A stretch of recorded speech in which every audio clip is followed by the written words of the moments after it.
La Libroteca. Literatura en radio con Julio Rudman.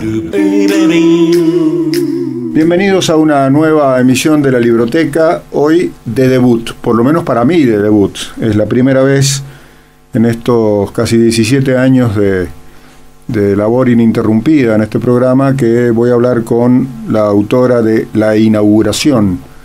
La novela, la autora es María Inés Krimer. Me dice la información que es abogada, pero desde hace bastante tiempo se dedica a las letras. María Inés, gracias por recibirnos telefónicamente en tu casa y bienvenida a La Libroteca. No, encantada de charlar con ustedes. No es tu primera novela, según leo por aquí, ni tu primera publicación, mucho menos. La hija de Singer, El cuerpo de las chicas, Lo que nosotras sabíamos y Sangre kosher entre las novelas y Veterana entre los cuentos. Sí, así es. ¿Qué tiene esta novela respecto de las anteriores para la escritora?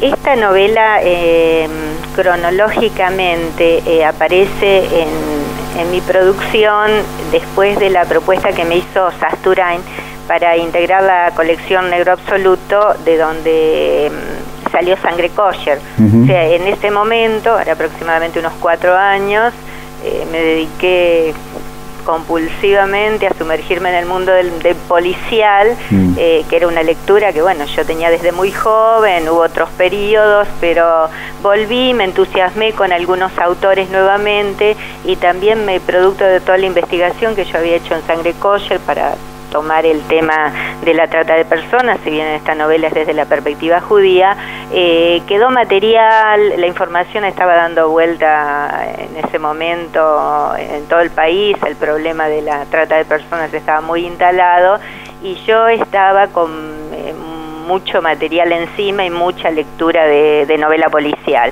Creo que de la conjunción de todas esas circunstancias sale La Inauguración. El tema de la trata lo referías en tiempo pasado, pero sigue con absoluta y plena vigencia, ¿no? Hola. Sí. Digo, porque lo decías en tiempo pasado, pero esta novela está obviamente impregnada de ese tema, ¿no? Sí, la novela toca el tema, pero básicamente, digamos, fue una vuelta de tuerca en mi escritura para sumergirme en el mundo del policial. En este momento yo volví a ciertas relecturas de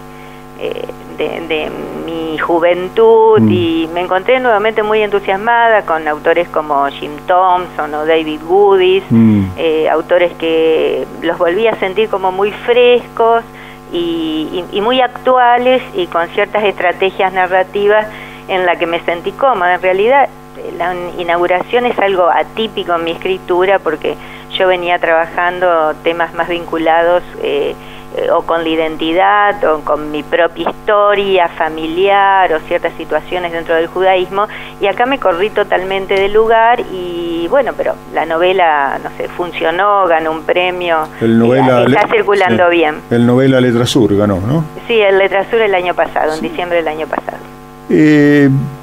La novela está, le contamos a la audiencia que la novela tiene como telón de fondo, como escenografía de fondo, el conflicto por la 125 entre entre el campo o entre las patronales agrarias y el gobierno de Cristina Fernández. ¿Cuál es tu experiencia respecto del mundo rural?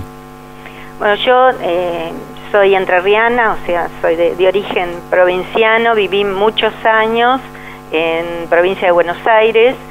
Hace muy poco tiempo que estoy viviendo en Buenos Aires, relativamente poco, y la verdad que básicamente del periodo donde vivía en la provincia de Buenos Aires, mi observación del mundo rural fue bastante atento. Si bien yo no pertenezco a esa extracción, pero bueno, a través de las ferias rurales que se realizaban, a través de como escritora que soy, me encanta la observación de lo cotidiano, siempre pensé que había un material importante para narrar. sumado a que, bueno, el origen de la literatura argentina desde el matadero está afincado en el ámbito rural, y una de las marcas que considero que también tiene la literatura acá en la Argentina es el tema de la violencia, que también está muy impregnado en el ámbito rural.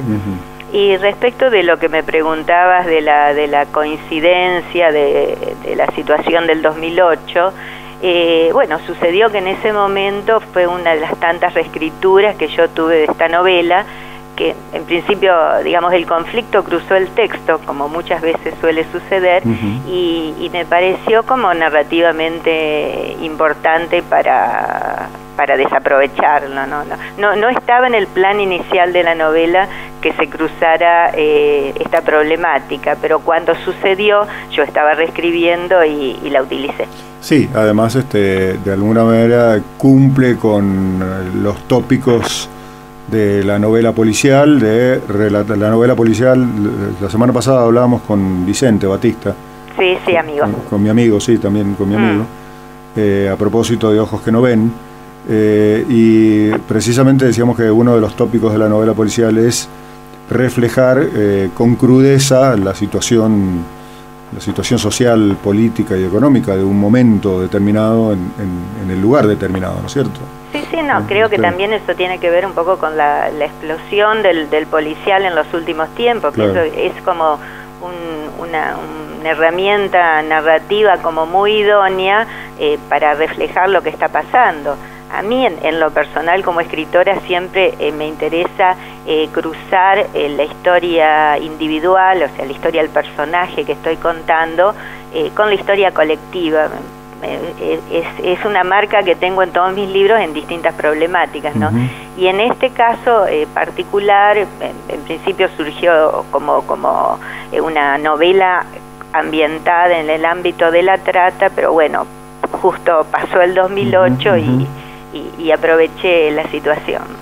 La inauguración tiene personajes, podríamos decir, principales y otros no tanto, y cuando digo esto, digo porque si bien hay una protagonista principal, que es la primera que casi te diría aparece en la novela, es una novela coral de alguna manera, porque hay una serie de personajes que en algunos tramos de la novela aparecen como secundarios, pero que de repente toman un protagonismo. ¿Cómo construiste eso? ¿O se fue construyendo? Tuve una idea inicial, pero hay ciertos personajes, con los personajes, digamos, que llevan la narración central. Sí. Esos estuvieron siempre, porque al ser una novela de encierro, todo transcurre dentro de una casa donde la protagonista entra al inicio de la novela y sale al final. Digamos, había como personajes pensados y armados que fueron trabajados siguiendo un poco el prototipo de lo que es el ámbito rural en la provincia de Buenos Aires, o sea, ciertos elementos observables, generales, y ciertos elementos particulares que uno ficcionaliza, ¿no? Y algunos personajes y algunas situaciones, por ejemplo, en el caso me han comentado mucho de la pelea de boxeo entre dos mujeres, surgen de ciertas como licencias que me permito como narradora. Me gustaría contar esto y voy a ver si lo puedo hacer, y de repente lo intento y me parece que funciona dentro del texto y lo pongo. O sea, hay muchas escenas que pueden o no llevar la narración, y en cambio hay escenas como troncales, como las que se dan al inicio y en el desenlace, que sí son como pensadas y articuladas en función de producir un determinado efecto. Sí, como prefabricadas, digamos. Totalmente pensadas para entrar y salir del texto. Sí. Ahora, lo que va pasando dentro de la historia es mi forma de trabajar. Yo trabajo de una manera como abierta, donde me permito entrar y sacar escenas que me parecen como interesantes narrativamente,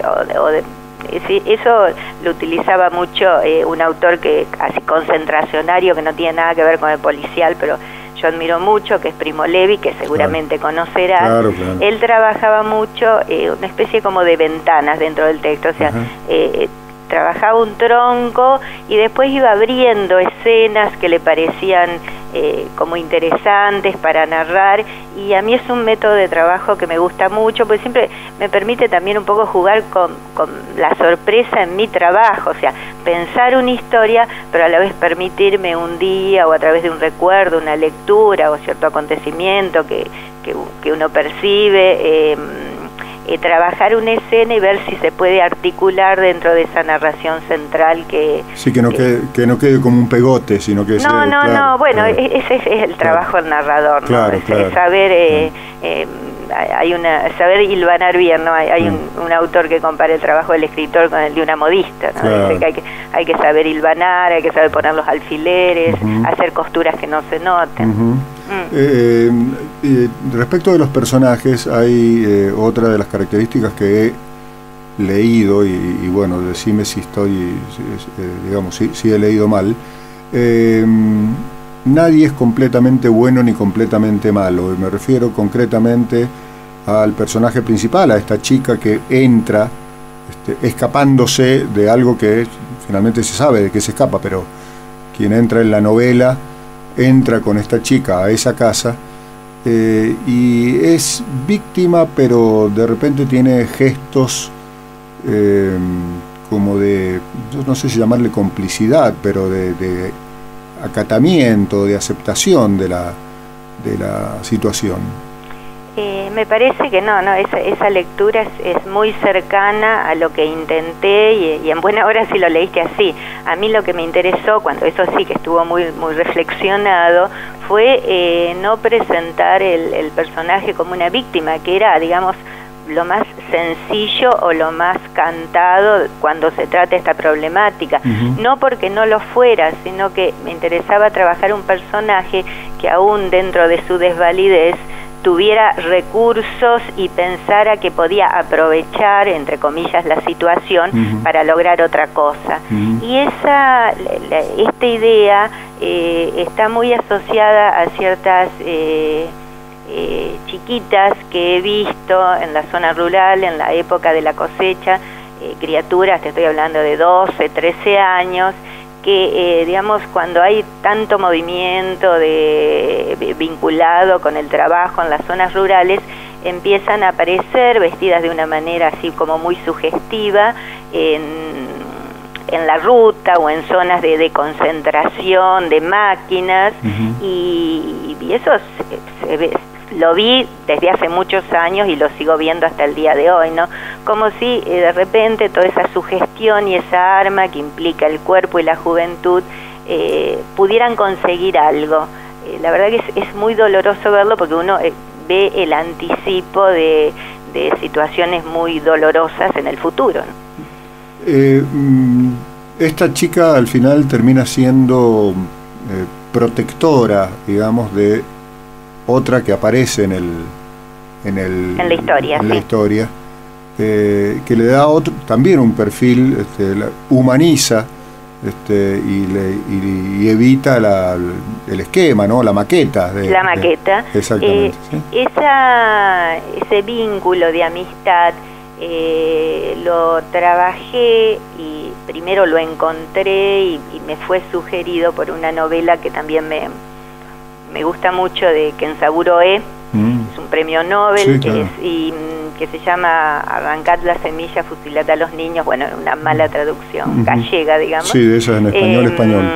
Y acá, en esta novela, hay un grupo de chicos que escapa durante la guerra de un internado y va pasando por distintos pueblos del interior, y son producto de un escarnio de los habitantes que los maltratan, pero aún dentro de estas situaciones tan límite de estos adolescentes, me gustó mucho el grado de solidaridad que se puede generar aún en situaciones límites. Aún también esto, como soy como también lectora de ambientes concentracionarios, siempre me llamó la atención todos estos gestos muy como humanos, hasta diría como a veces domésticos, que se dan vinculados con que, por ejemplo, en los campos se pasaban recetas de cocina.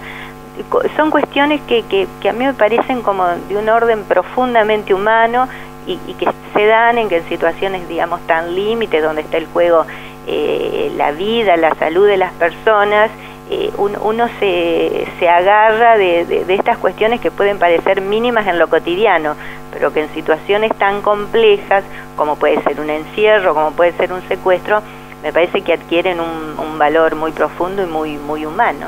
Además, contribuyen, yo diría que determinantemente a la atmósfera de la novela, ¿no?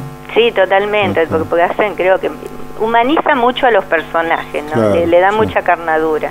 Le sacan eso que decíamos recién de la maqueta, que en realidad el policial es una maqueta porque es como una forma muy estricta, si se quiere. Sí. Lo interesante de la propuesta cuando uno se mete en estos temas es de qué manera la aprovecho, pero a la vez la esquivo.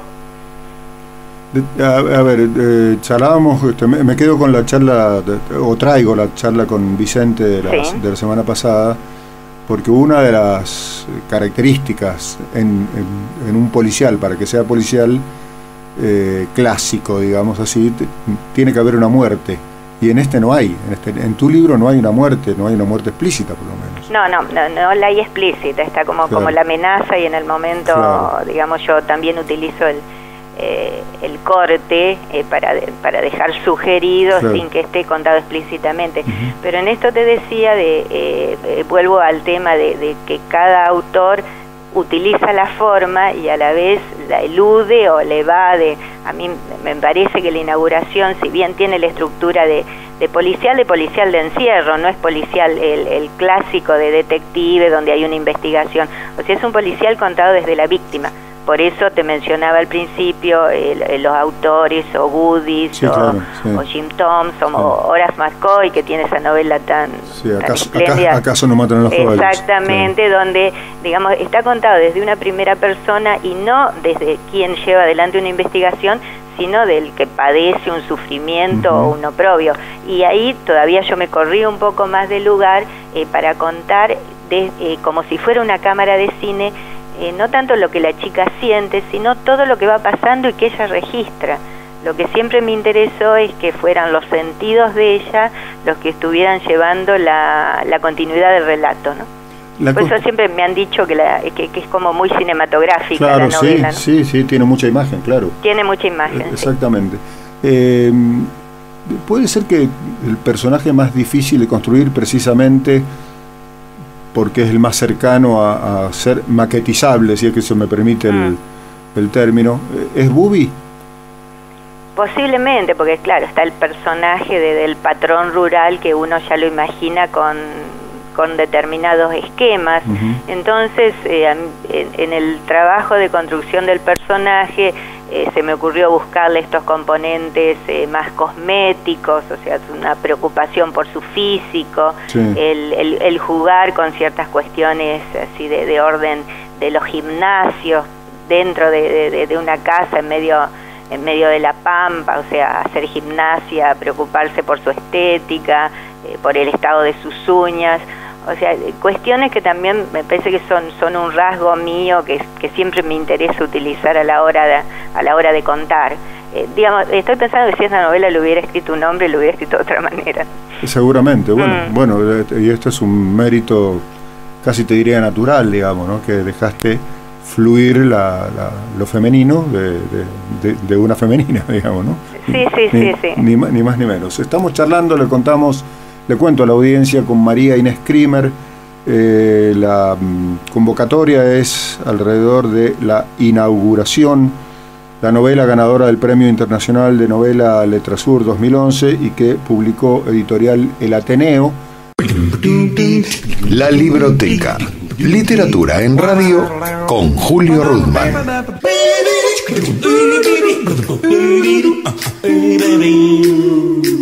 Aquí estamos, segunda y última parte de la libroteca de hoy con María Inés Krimer, la autora de La Inauguración, esta novela que editó El Ateneo. Según la solapa del libro, sos abogada en retiro efectivo, sería una cosa así, digamos. ¿Por qué dejaste las leyes por las letras? Dejé de trabajar como abogada cuando me vine a vivir a Buenos Aires. Me vine hace relativamente unos años. Tenía siempre idea de intentar la escritura con una cierta continuidad, y al llegar a Buenos Aires, ya con la idea de intentar este nuevo camino, en esos momentos que uno tiene de quiebre de vida, que a veces sucede,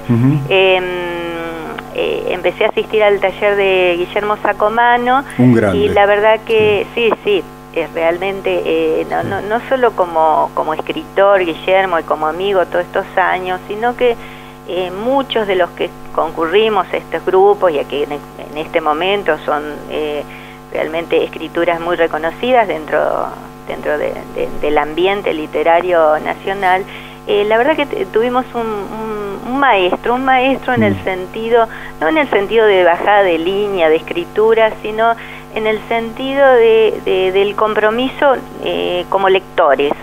O sea, siempre que nosotros intentábamos un texto había que abrirlo a otras escrituras, que otros textos apoyaban esa búsqueda nuestra, ver de qué manera podíamos utilizar el lenguaje, y además otra cosa que encontré dentro de estos grupos fue lectores para mis textos, que realmente es un tema que a veces cuesta mucho, intenta iniciarse en la narración, no evalúa la importancia de un lector, de alguien que enfrente el texto, que lo cuestione, y la verdad que fue un espacio de aprendizaje muy poderoso para mí, y que me fue atrapando en 1 o 2 años, de tal manera que ya tomé la decisión de pasar de una orilla a la otra, ¿no? El tema del taller literario como ámbito de aprendizaje, digamos, tuvo en la historia, por lo menos reciente, de la Argentina, sus bemoles, ¿no? Desde ser casi una especie de refugio en épocas de dictadura, de resistencia intelectual y no solo, a el desprestigio, entre comillas, o sin comillas, como quieras, de el lugar de refugio para señoras jubiladas, digamos, ¿no? Sí, tiene varias miradas, eso, algunas muy críticas. Algunas muy críticas o casi de beneficencia vital, sí. Y otras como estos casos, ¿no? Como yo me refería concretamente a los talleres que daba Abelardo Castillo en plena dictadura, o los que dio en algún momento, y creo que sigue dando, mi amiga Liliana Hecker. Claro, sí. Que también es una especie de semillero como el de Guillermo Sacomano, semillero de hoy escritores reconocidos, ¿no? Sí. Pablo Ramos, vos, Samantha Schweblin, qué sé yo, estoy dando así de memoria algunos casos que conozco. ¿Hubiese sido distinta tu vida literaria sin pasar por el taller? Y yo me atrevo a pensar que sí, es decir, no lo puedo saber. Lo que sí yo soy muy consciente es todo lo que me dio pertenecer a esa comunidad durante varios años que estuve trabajando cerca de Guillermo, pero fundamentalmente en la discusión de mis propios textos. O sea, todo sucede que lo que yo iba proponiendo, así como lo que iban proponiendo otros compañeros, se discutía sostenido por lecturas, y eso a mí me abrió a una formación a lo mejor más sistemática de la anárquica que tenemos todos los que nos gusta leer. O sea, yo creo que nadie que empieza con un proyecto de escritura no es lector, sería casi imposible imaginarlo. Ahora, un lector sistemático que pone todo el tiempo en entredicho, y que la producción, y que la discute frente a un grupo, me parece que es como muy interesante para sostener el texto en el tiempo, ¿no?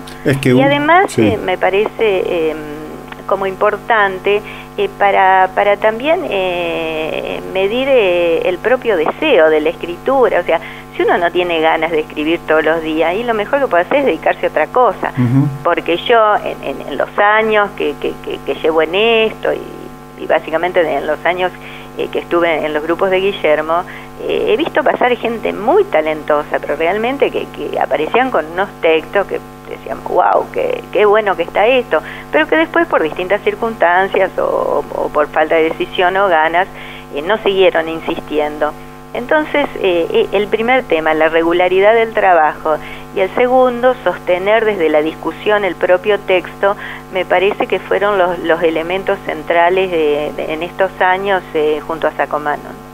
Uno podría decir que un taller literario, si no es escuela de lectura, queda trunco, o es y es esa otra opción que vos decías de señoras que se reúnen a tomar el té y a comer masitas a la tarde, ¿no? Sí, por eso. Pero aún sin llegar a eso, que es una especie de caricatura. De caricatura de un taller, exactamente. Sin llegar a eso, un taller literario no es solamente un taller de escritura. Eso que quiero decir.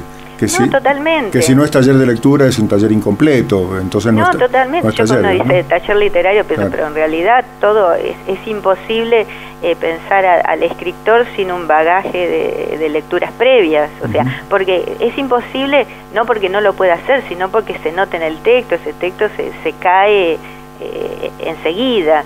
En cambio, cualquier texto que está sostenido por una biblioteca atrás, uno como lector lo percibe inmediatamente, ¿no? ¿Cómo fue tu formación antes de llegar a la época de Guillermo Sacomano? Bueno, yo no vivía en Buenos Aires, fue mi periodo en Olavarría, donde viví muchos años, casi 20, y mi formación era de lectora voraz, como tantos, lo soy desde chica, leo todo lo que se me acerca, desde un folleto, un libro, o sea, me gusta leer, así fue mi formación. En tu casa el viejo socialista que traía los libros a mi casa, y yo en vez de salir a lo mejor a jugar como otras nenas, me quedaba leyendo. Bueno, ahí hay una marca, claro, eso yo lo sé. Y también creo que, y ahora cada vez más he vuelto a ciertas lecturas también de mi infancia, que tiene que ver con los cómics. Tenía una tía que le compraba a los hijos los cómics, entonces yo siempre esperaba la visita semanal para traerme esas revistas a mi casa, y junto con los libros que traía mi papá de la biblioteca, de una biblioteca pública, leí al D'Artagnan, el Tony, Mr. X, el Eternauta en aquella época. En fin, son como muchos estímulos que inevitablemente yo creo que me fueron acercando a las ganas de contar, ¿no? Y pensar que, según nuestro queridísimo amigo Juan Sasturain y algunos otros, el Eternauta, que es si vos querés, de alguna manera un cómic, sí, así nació.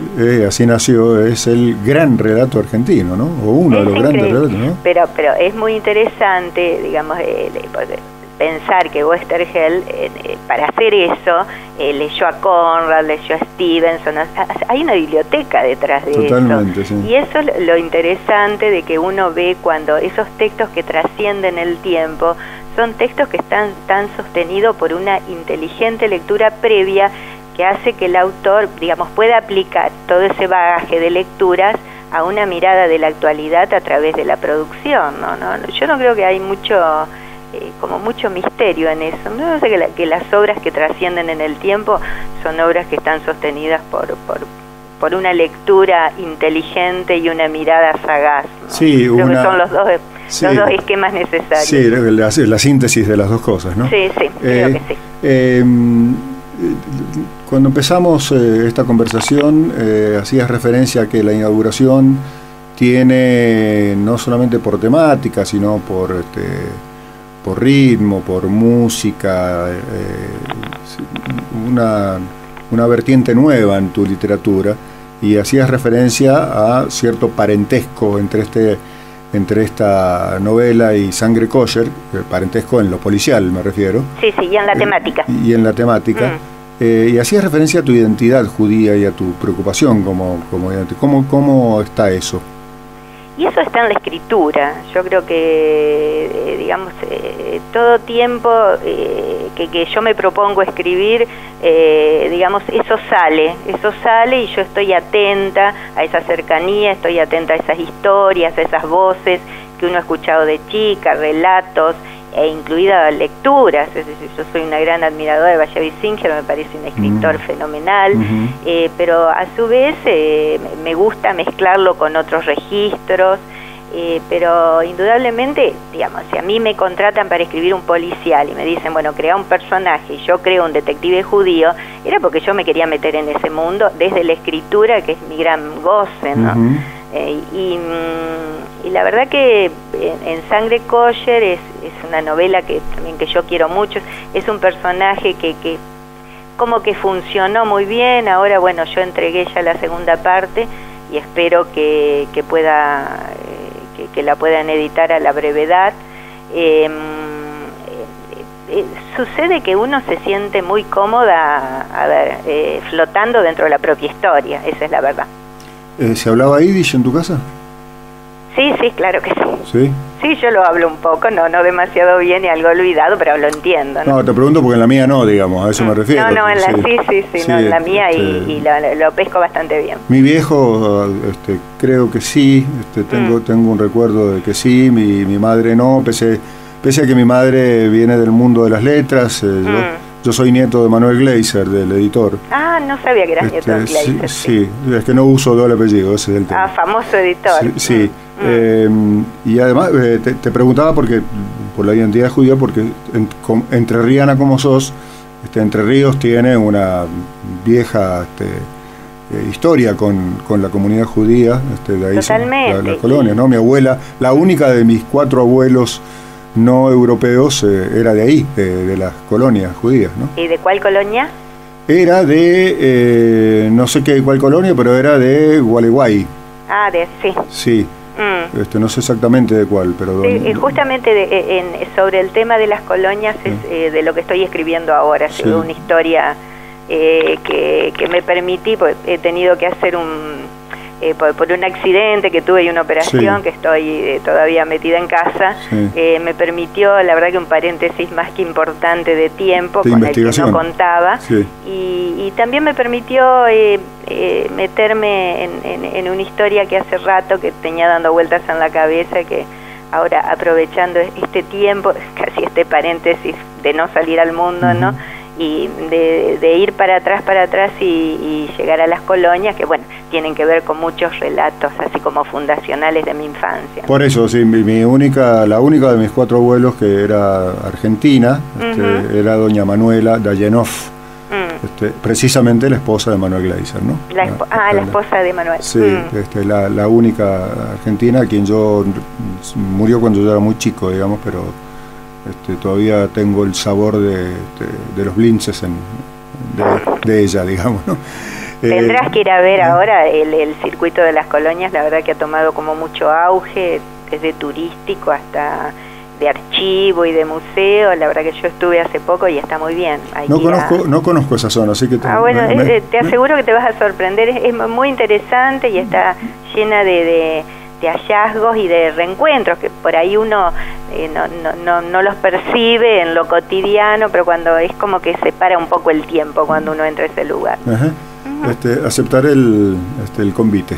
Muy bien. Te agradezco muchísimo, primero, haberme asomado al mundo crimer literario, y ahora fecundo y fructífero diálogo que hemos tenido. No, la verdad que ha sido un espléndido momento también para mí. Muchísimas gracias. Gracias, María Inés, hasta siempre. Chao, hasta pronto. Chao. María Inés Krimer, en la Libroteca. Hasta la próxima. Cerramos por ahora la Libroteca. Pone el señalador en la radio pública y nos reencontramos en el próximo capítulo.